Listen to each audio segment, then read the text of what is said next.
Bongkar rahasia, Prabowo itu seorang ayah. Ini nggak pernah dibahas. Mimin mau cerita kenapa kita sebagai anak muda tiba-tiba sangat menggandrungi Pak Prabowo. Nah, sebelum Mimin cerita lebih panjang, teman-teman boleh nonton video yang satu ini. Pak Prabowo itu mirip bapak saya, Apanya? Fisik? fisik dan pembawaannya. Jadi begitu Pak Prabowo buka partai, saya bukan diajak, tapi saya yang mencari, saya yang mendaftarkan diri, ngikut gitu, bukan karena kayak orang diajak, enggak.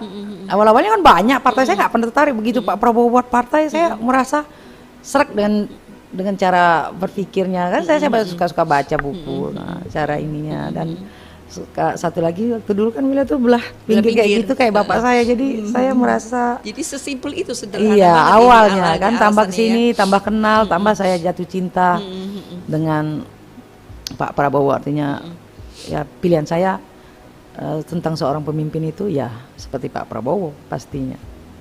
Keras ya beliau ya. Enggak juga, Pak Prabowo itu melankolis dan hatinya sangat lembut kalau melihat kesedihan orang lain. Jadi kalau kami acara, dia menceritakan kesedihan orang lain itu dia pasti menangis. Dan dia selalu mengingat jasa baik orang lain.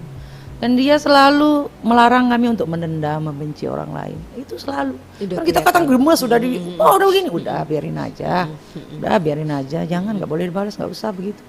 Jadi itu semakin membuat saya tambah cinta gitu. Survei Litbang Kompas baru-baru ini mencoba memotret bagaimana arah dukungan dari milenial dan Gen Z. Hasilnya, kebanyakan dari dua generasi ini memilih Pak Prabowo. Coba teman-teman lihat data yang satu ini. Ini berkaitan dengan backmind kita yang memang melihat politik sebagai suatu dunia yang memerlukan figur seorang bapak, seorang ayah. Bukan figur nyeleneh, figur dengan kamera di sana-sini, figur dengan pidato yang canggih, bukan itu semua. Kalau bicara pinter, kita tahu Pak Prabowo juga figur yang pinter, dia menguasai banyak bahasa, dia juga jago orasi, dia juga punya sejumlah konsep, tapi bukan itu yang dia tonjolkan kepada kita semua. Bukan itu. Yang dia tunjukkan pada kita cuma keinginannya untuk mengabdi, cuma keinginannya untuk melindungi kita semua, menjadi sandaran masa depan bagi kita semua. Pak Prabowo itu mirip ayah lah. Ayahku, ayah kamu, ayah kita semua. Coba kamu lihat ayah kamu di rumah.